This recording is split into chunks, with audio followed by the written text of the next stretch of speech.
안녕하세요. 천안 알코올 아저씨예요. 오늘은 공밀주 얘기를 할 거예요. 공중 밀집 장소 추행죄. 그러니까 치안.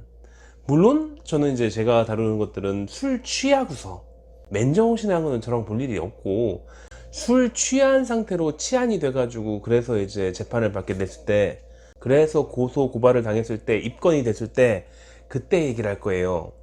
물론 상당수의 금주 클리닉을 원하시는 분들은 그 음주운전 때문이라는 것들을 알고 있지만, 하여튼 술과 관련되어 있는 것들은 다 알아둬서 나쁠 건 없죠. 술이 들어가면 다 비슷하긴 해요. 공밀주는 추행이잖아요. 성추행인데 성추행 중에서도 조금 그래도 좀 급이 떨어지는 거예요. 그러니까 조금 형량이 낮아요. 기본으로 양형위원회에서 제한하고 있는 그 형량 자체가 좀 낮아요. 그렇다고 잘했다는 얘기는 아니고, 아무래도 장소의 특성상 그럴 가능성이 높아지니까 그렇지 않을까? 그거죠. 물론 지방 같은 경우에는 만원 버스, 만원 지하철이 거의 없어요. 그러니까 저희 한의원의 공밀주, 뭐 술 취해가지고서 공밀주로 오시는 분들은 대부분은 수도권, 서울 그쪽이에요. 아니면 이제 좀 대도시들. 근데 거의 뭐 부산이나 대전 이런 데 같은 경우는 별로 안 오는 것 같으니까, 그쪽은 그래도 그렇게 심하게 만원 버스, 아니 만원 지하철, 만원 버스는 없나 보죠.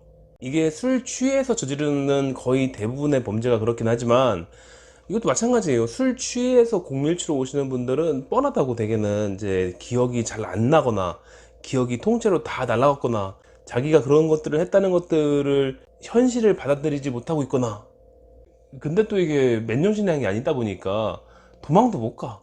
그러니까 어쨌건 피해자가 존재하고 증인이 존재하고 나는 기억이 안 나고 그 자리에서 검거되고 있고, 심지어는 옆에 있는 다른 사람들이 뭐 동영상을 찍어가지고서 그거를 증거 자료로 냈기 때문에 경찰서에 이미 자료가 다 있고, 또 이제 거기를 끌려가도 그 경찰서 안에서 자꾸 졸아요. 그 대화가 안 된다고. 그러니까 조사가 안 돼.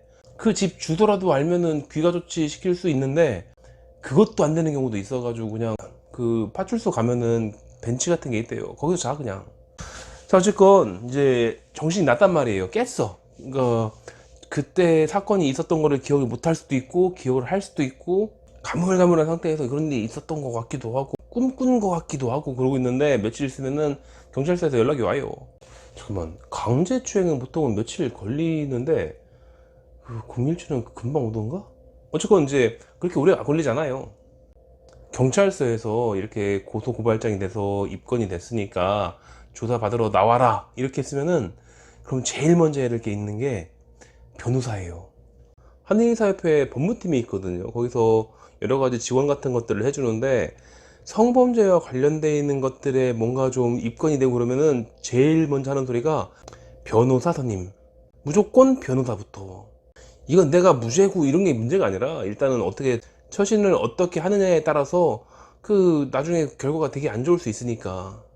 심지어 평상시에 내가 좀 생활이 좀 많이 안 좋아, 그래서 뭐 그 동네에서 알아주는 양아치 정도로 뭐 아주 큰 범죄는 안 저질렀다고 할지라도 눈에 나 있어, 수시로 파출소 왔다 갔다 했고, 그러면은 구속영장이 떨어지기도 해요. 물론 이제 구속영장을 경찰이 신청을 하겠죠.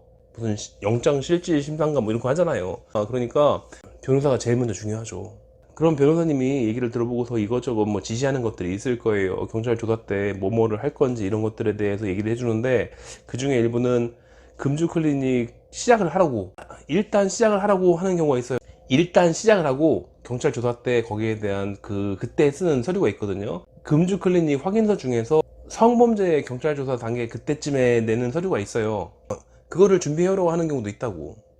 이게 가끔 변호사님들이 오해를 사기도 하는 건데, 왜 쓸데없이 이런 것들을 시키느냐, 이게 뭐 금주 클리닉이 공짜인 줄 아냐, 그렇게 생각할 수도 있는데 거기에는 다 이유가 있어요. 이건 나중에 기회가 되면은 자세히 설명을 드릴 건데, 이유가 다 있다니까. 어쨌건 대부분 이제 변호사님들은 처음에 그렇게 의뢰를 하기로 했으면은 그 경찰 조사 전 단계부터 뭔가를 막 준비를 시켜요. 빨리빨리 해야 되는 이유가 있거든. 검사한테 전화를 받으려고 하는 거예요. 물론 술에 좀 취했다고 할지라도 좀 심하게, 술 취해가지고서 지하철에서 이상한 짓을 그렇게 심하게 하지는 못하니까. 그러니까 보통은 경미하다고, 대개는 뭐 술 취해가지고 허부적 거리다가 뭐 지나가는 아가씨 뭐 가슴 쪽을 툭 쳤다든지, 사실은 어깨일 수도 있고. 그러니까 잘못을 안 했다는 얘기가 아니라, 잘했다는 얘기가 아니라 맨정신에 다른 장소에서 강제로 추행을 하는 것보다는 조금 잘못을 덜한 거다, 좀 경미한 사건이다, 좀 더 경미한 범죄다, 좀 더 약한 범죄다 라고 인식하는 거예요. 그래서 검사님이 기회를 더 주는 경우도 있어요. 특히나 그렇게 밀집되어 있는 공공장소에서 술 취해가지고서 허부적거리다가 뭐 옆에 있는 아가씨를 툭 쳐가지고서, 하필이면 그게 애매한 위치던지, 아니면 술에 그렇게 많이 취한 건 아니겠지만 밀집된 장소에서 술 취해가지고 있다가 자기가 스스로 제어를 못해가지고서 앞에 어떤 여자분이 있는데 그거를 제대로 피하지 못하고서 그냥 가만히 있다가 좀 불쾌한 느낌을 받을 수 있는 그런 접촉이 있었던지, 그런 거기 때문에 그에 대한 판단을 검사님이 하시는 거예요. 원래 심신미약에 대해서 판단할 수 있는 주체는 검사하고 판사거든. 그렇기 때문에 법조인의 판단에 따라서 이 사람이 심신미약으로 실수를 한 건지, 아니면 아주 고의적으로 계획을 해가지고 가가지고 한 건지, 술을 마셨다고 할지라도 나중에 잡힌 다음에 조금 감경을 받기 위해서 일부러 마신 다음에 한 건지, 이런 판단을 검사님이 하는 거예요. 그래서 성목공 그 자체가 조금 일반적인 성추행보다는 조금 레벨이 낮은 거에 속하는 거고, 거기에다가 술 취해 있었고, 그래서 자기 몸을 제대로 간수할 수 없었고, 그래서 자신의 몸을 스스로 원활하게 정상적으로 컨트롤을 할 수 없었고, 이런 게 인정이 된다면은, 그러면은 그때 전화해가지고서 기소유예를 주는데 대개는 이제 조건부로 줘요. 성범죄에 대한 교육을 한 40시간 정도 이수를 한 다음에 그를 조건으로 조건부 기소유예를 해주겠다. 그러니까 일단 기소는 유예해 줄 테니까 다음에 또 한 번 이런 걸로 오면은 그때는 그냥 놔두지 않겠다, 뭐 이렇게 해가지고서.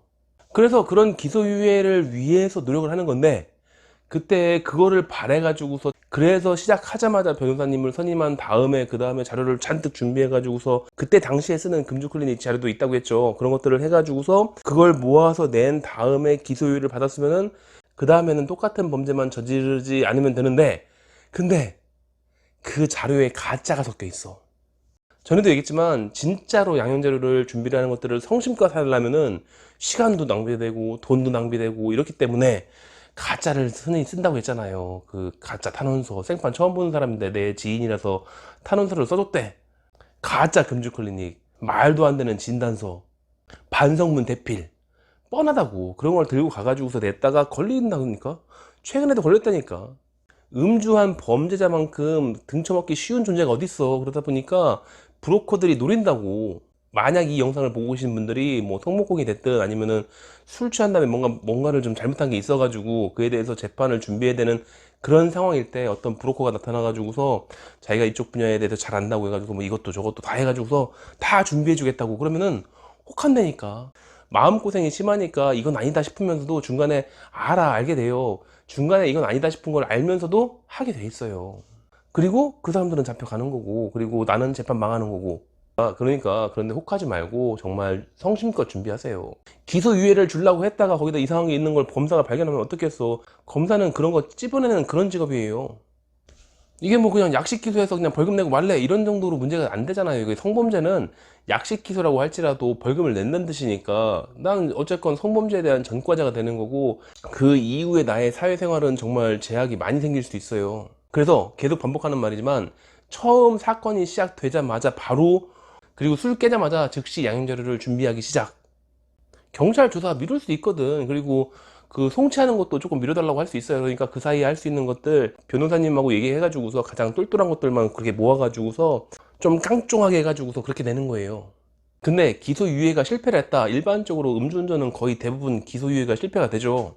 근데 성범죄도 경미한 것들은 기소유예가 되는데, 물론 이제 충실히 잘 준비를 했을 경우에, 그리고 경미할 경우에 그때는 되는데, 그렇지 않다면은 그때는 만만치 않아요. 그리고 검사님이 기소유예를 해줬어도 피해자가 존재하는데 피해자가 거기에 대해서 이의를 신청하면은 또 고난의 길이 시작되는 거고.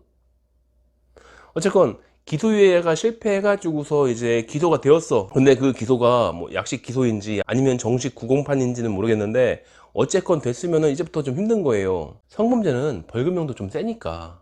액수가 센 게 아니라 그 벌금형의 전과가 센 거라고.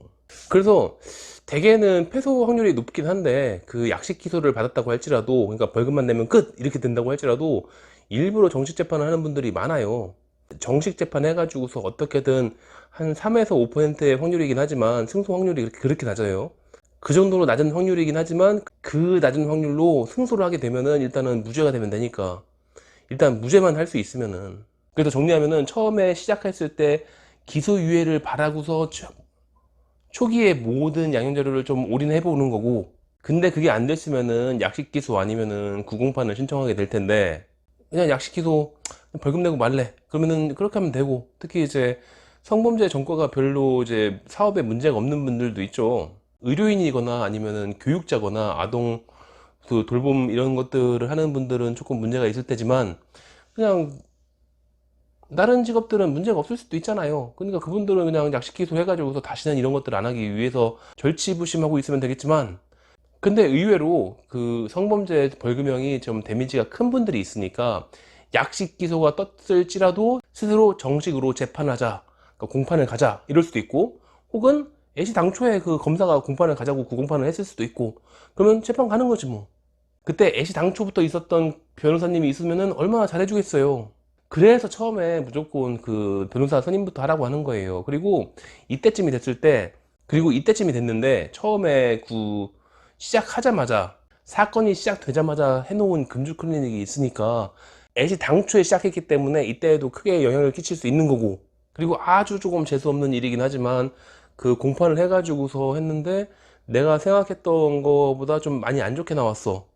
대개는 생계가 걸려있는 분들이 많으니까. 그러니까 그럼 되게 이제 항소를 해요. 항소를 하면은 또 이제 고등법원 가야지. 그러면 또 그때 있었던 변호사님은 바뀔 수가 있어요. 보면은 나는 이제 천안 지역에서 하는 변호사인데 대전까지는 안 간다 이런 분들이 있어요, 가끔.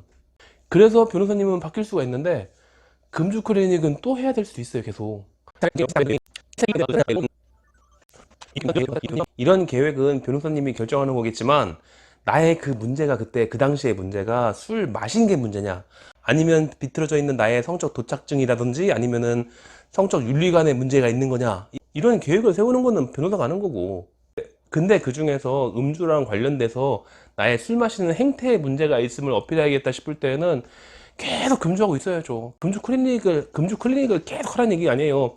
이쯤 왔으면은 이미 한 1년 됐을 거라고. 1년 내내 금주 클리닉을 하기에는 비용 부담이 크죠. 그러니까 그렇게 하라는 얘기가 아니라, 금주 클리닉은 대개는 이제 3개월 정도이고, 저희 관에서 제일 많이 한 분들도 집중적으로 하는 기간은 6개월 정도거든. 그 이상은 잘 안 해요. 근데 지켜야 되는 것들은 본인이 꾸준히 해야 되는 것들이 있잖아요. 금주 일지를 쓴다든지. 그건 맨날 쓰는 거지, 일지니까. 모든 재판이 다 그렇긴 한데 오늘은 성목공에 대해서, 아니 성목공이 아니라 공밀추. 항상 모든 것들은 검사한테 달려있다는 걸 알고 있어야 돼요. 검사가 이 사람을 심신미약으로 봐줄 거냐 말 거냐, 이거는 의료인이 결정하는 게 아니라 무조건 법관이 하는 거예요. 그러니까 이 사람을 심신미약으로 봐줄 것이냐, 그리고 심신미약일 때 양형을 조금 낮출 수 있다라고 돼 있어요. 옛날에는 조금 감형을 해야 된다 였었는데 바뀌었거든, 조두순 때문에. 감형을 해줄 수 있다라고 돼 있으니까 그 권한이 검사한테 있는 거잖아요. 그리고 이거를 약식 기소를 할지, 물론 이제 판사님이 또 이제 결정하는 판사님이 있지만, 약식을 갈지 공판을 갈지 그거를 결정하는 것도 검사고, 그리고 내가 내왔던 양형 자료를 꼼꼼히 뒤져봐 가지고서 그 중에 가짜 서류를 뽑아내 가지고서 그 사람을 잡아내는 것도, 그것도 검사고. 이번에 걸린 거는 천안 근처에 행정사라고 했잖아요, 뉴스에 나온 거. 다 잡힌다니까. 다 그런 거 하는 사람들이야. 그리고 만약에 구공판을 했다면은 그때 분명히 징역 몇 년 때릴 거라고. 그것도 검사가 하는 거죠. 그러니까 성범죄에 관련되어 있는 것들은 검사가 일단은 제일 중요해요. 거의 대부분이 마찬가지긴 한데, 초기에 기소유예를 줄 수 있는 사람도 검사라는 점을 생각했을 때는 초기에는 판사는 마찬가지니까. 그러니까 좀 경미하거나 음주에 실수로 저질렀던 그런 범죄들은 변호사님들이 알아서 변호사님들이 알아서 리드를 해주시겠지만, 초기에 올인하는 그런 이유가 다 있어요. 검사 눈에 벗어나지 않기 위해서. 그러니까 지금 조금 곤란함을 겪고 있는 분들은 변호사님 빨리 선임해서 말 잘 듣고 성의껏 준비해가지고서 대비하세요. 잘하면은 없던 일로 해줄 수도 있어요. 제법만 하지 않는다면.